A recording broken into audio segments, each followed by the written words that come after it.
Hi friends, কেমন আছো সবাই? এটা হচ্ছে ই রিক্সার চার্জার। তো এই চার্জারটার প্রবলেমটা কি তোমাদেরকে বলবো এবং বোঝাবো।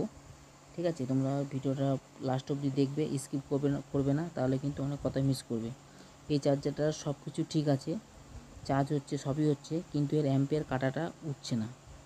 ঠিক আছে, অ্যাম্পিয়ার কাটাটা উঠছে না কেন সেটাও তোমাদেরকে বলবো। এখানে দেখো একটা কয়েল লাগানো আছে, এটা কী কারণে লাগিয়েছি সেটাও বলবো। এটা এক মিস্ত্রি দাদার কাছ থেকে এসেছে, তার কাছে এই সেম প্রবলেম নিয়ে গেছিলো যে আমার অ্যাম্পিয়ার কাটাটা দাঁড়াচ্ছে না, মানে সোজাসুজি হচ্ছে না, অল্প একটুখানি উঠছে, এটাই হচ্ছে প্রবলেম। সেই দাদা এই ডায়োডগুলো সব চেঞ্জ করে দিয়েছিল, দিয়েও কিন্তু এই অ্যাম্পিয়ার কাটা উঠছে না। তো অ্যাম্পিয়ার কাটাটা কেন উঠছে না সেটা তোমাদেরকে ডিটেলস বলবো, ভালো করে কথাগুলো শুনবে, তাহলে কিন্তু বুঝতে পারবে। এই যে আমি যে মিটারে কর দিয়ে যেটা দেখাচ্ছি, এই পর্যন্ত কিন্তু কাটাটা উঠছে, কিন্তু ওঠার কথা কিন্তু এই 20 পাশে, কিন্তু মিটারের কাটাটা কিন্তু উঠছে না। এটা এক মিস্ত্রি দাদার কাছে গিয়েছিলো, মিস্ত্রি দাদা অনেক চেষ্টা করেছিল কিন্তু হয়নি। ঠিক আছে, তো আমি এটা লাইন দিলাম, ব্যাটারি কানেকশান নেই বলে মিটারটা উঠছে না। তোমাদের মিটারের কানেকশান দিয়ে সব দেখাবো। আগে তোমাদের ফার্স্ট বুঝিয়ে নিই, তারপরে আমি বলবো।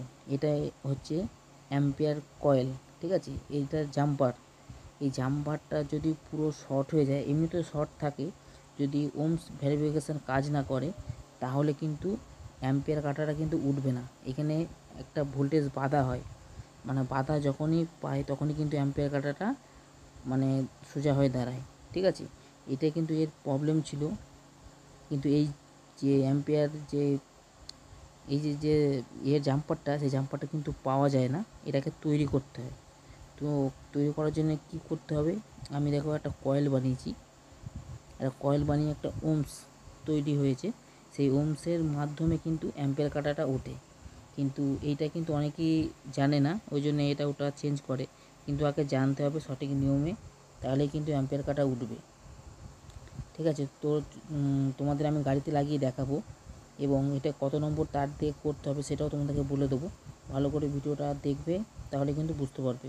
তো আমি গাড়িতে লাগিয়ে নিয়েছি, তো দেখো আমার অ্যাম্পিয়ার কাটাটা কোথায় আছে, 10 পার হয়ে গেছে। ঠিক আছে, দেখো যত ঘাট বাড়াচ্ছে তখন কিন্তু অ্যাম্পিয়ার কাটাটা উঠছে। আমার এখানে একটু ভোল্টেজ ডাউন আছে, তখন কিন্তু 10 অবধি ঘাট বাড়িয়েও কিন্তু আমার অ্যাম্পিয়ার কাটা উঠছিল না। ঠিক আছে, তোমাদের কাছে যখন এরকম কোনো প্রবলেম হবে, তোমরা ফার্স্ট এরকম একটা কয়েল করে নেবে। কয়েলটা করবে যে একটা টেস্টার নেবে, টেস্টারের মাথাতে একটা তার পেঁচাবে, 14 নম্বর কিংবা 15 নম্বর তামার তার নেবে, দিয়ে 7 থেকে 8 পাক পেঁচাবে। পেঁচাবার পরে যে কয়েলটা হয়ে গেল, সেই কয়েলটা এখানে লাগাবে, যাতে একটা ওমস তৈরি হয়। সেই ওমসের মাধ্যমে কিন্তু এই মিটারের কাটাটা ওঠে। ভালো করে কথাগুলো শুনবে, তাহলে কিন্তু বুঝতে পারবে। এইখানে যদি এই ওমসটা না হয়ে ডাইরেক্ট শর্ট হয়ে যায়, তাহলে কিন্তু অ্যাম্পিয়ার কাটা উঠবে না, ডাইরেক্ট ভোল্টেজ কিন্তু পাস হয়ে যাবে। ওইখানে একটা বাধা সৃষ্টি হয়, সেই বাধা সৃষ্টির কারণে কিন্তু এই অ্যাম্পিয়ার কাটাটা ওঠে। ঠিক আছে, এই জন্যে তোমাদের এই ভিডিওটা করা আমার, যাতে তোমরা বুঝতে পারো।